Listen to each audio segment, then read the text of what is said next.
That'd be a great way to clear the room at a dinner party. I practice grief every day. Hmm. Wow. Okay, I really want to have a dinner party with you now. I know. This is Two Friends, Two Poems, the podcast where friends read poems to each other just to see what happens. My name's Tom. This was my idea. And today we have part two of our special conversation with Mr. Tom Key, Atlanta actor and director, and just all around amazing person. We discuss what makes a poem before reading our humble offerings. Tom, let's start things off. I wrote this one morning in order to keep going. Okay. And it was a journal entry. That's all. Okay. And when I finished it, I thought, oh, it's a poem. Cool. And I think I've shared it with one, maybe two other people. Afterward, I gave it a title since it's a poem. It's Being Human on Thursday Morning. The air is cool and fresh. The sky is clear. I slept well. My body wakes up well these days. The doubter, the disgusted, the furious, all roam freely within me.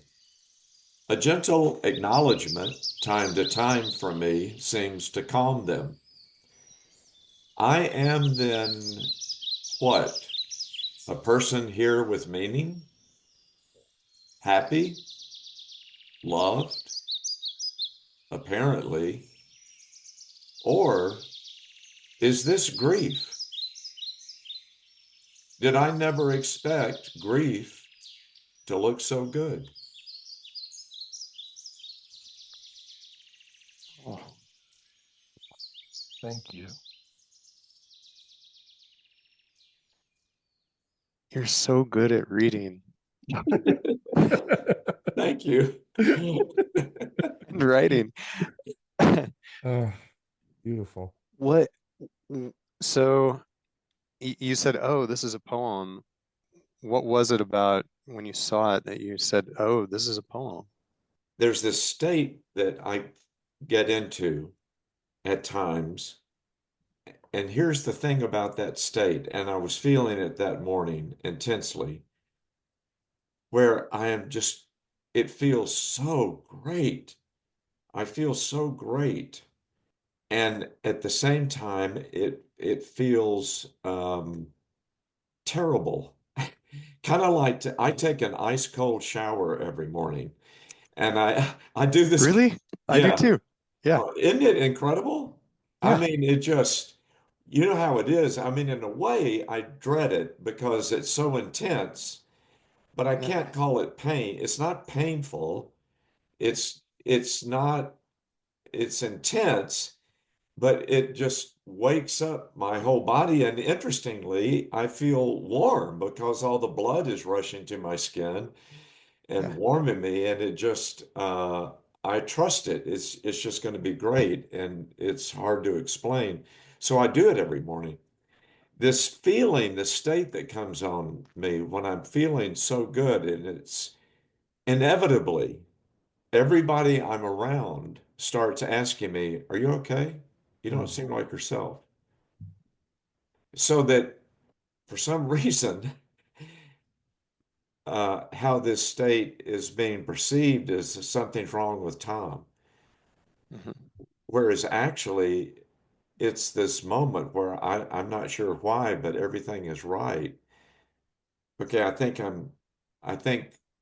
I might be approaching what's going on here. It's kind of scary. So I wrote the way this begins, the air is cool and fresh, the sky is clear. So I'm writing this as an observation, journaling. I slept well, my body wakes up well these days. The doubter, the disgusted, the furious, all of those people inside of me who doubt continually, are disgusted continually, are furious continually. I'm letting them all in. They're Mhm. inside me. I'm just, yeah, here you are. I know. Just acknowledging them, it just kind of it makes the party going on inside. Okay. So then I try to define this. I say, I am then semicolon. What? Dot, dot, dot. I'm trying to say, oh, I am Mhm. self-actualized, I'm enlightened, I'm alive. And so then I posit a question. I say, a person here with meaning, happy, love, Mhm. apparently. But all of those titles seem so like putting a little sticker note on a gardenia bush. Yeah, yeah. And then I say, then this is where it turns, and I don't think I'm responsible for this. It's the next word after apparently is or dash, is this grief?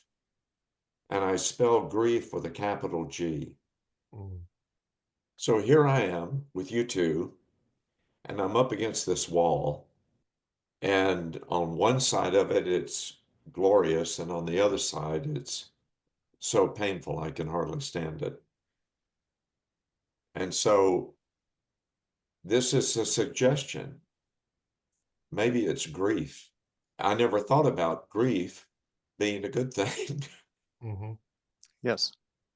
So I can't really break this thing down, Mhm. but I think it's good that Yeah. it's in the world on a piece of paper and that I Yes. might, for maybe the second or third time, share it with some other person than myself.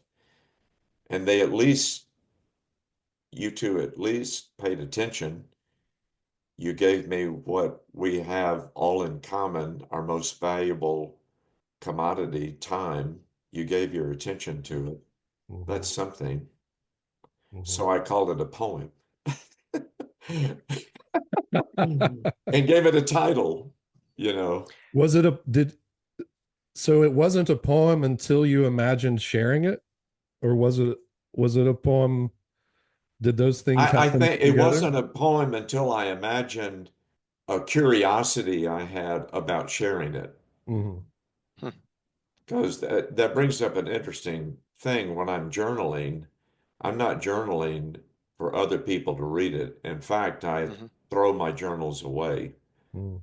I Mhm. don't keep them. That way I feel free to just write everything Yeah, down Yeah. there. And there's at least one other person in the world who knows everything. right. Oh man. Can I read you another poem? Absolutely.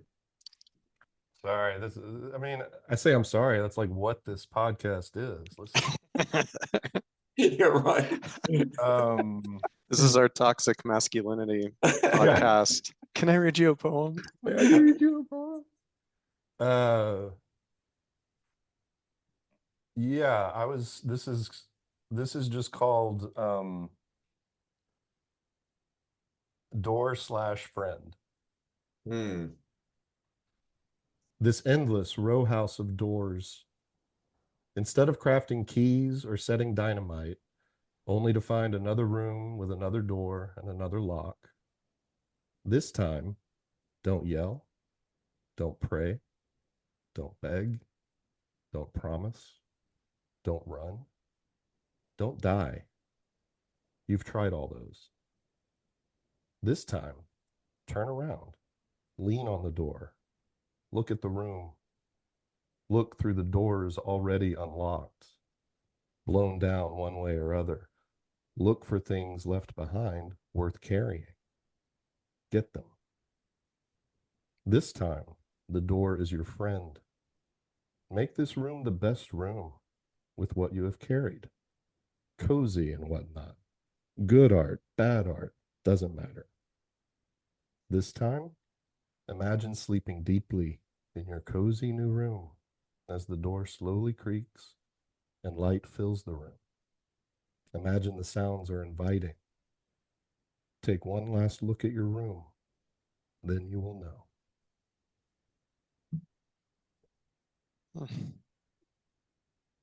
Thank you. Thank you.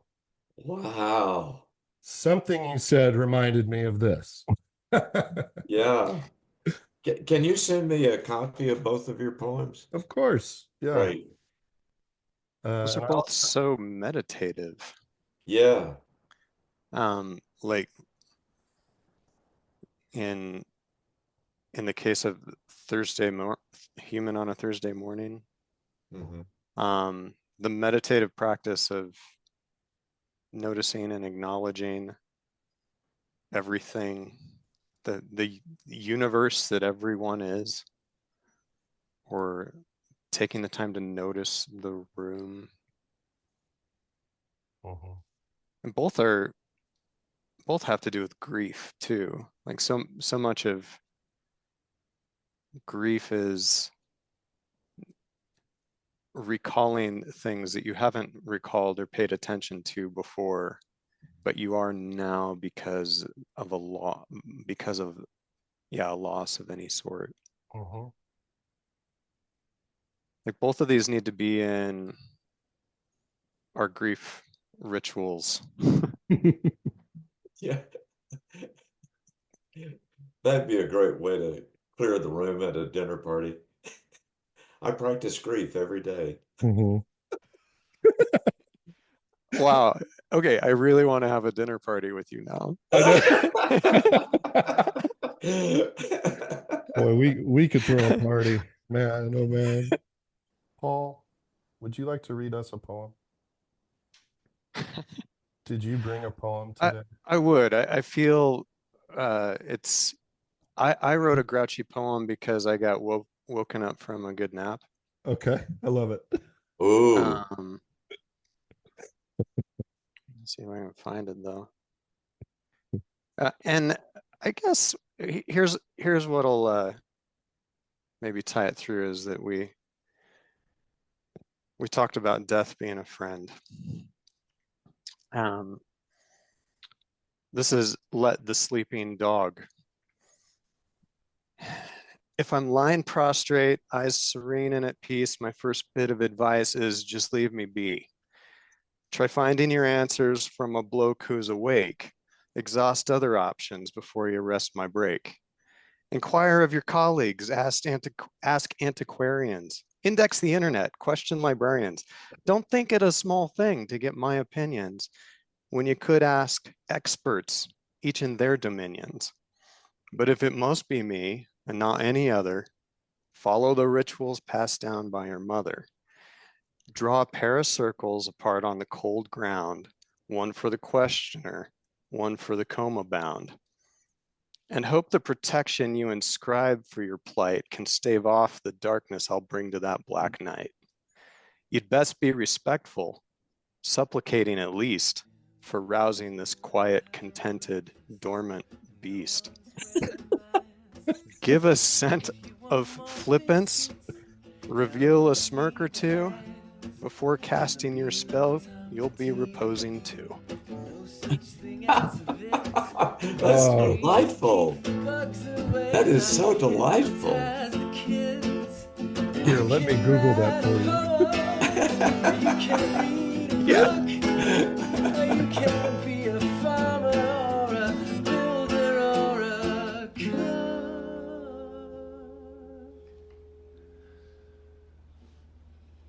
And if you can't do nothing, well, that's okay as well. You can sit there all day long and ring the dinner bell, and we'll all eat together, inspired by the breeze. We'll sing a song of gratitude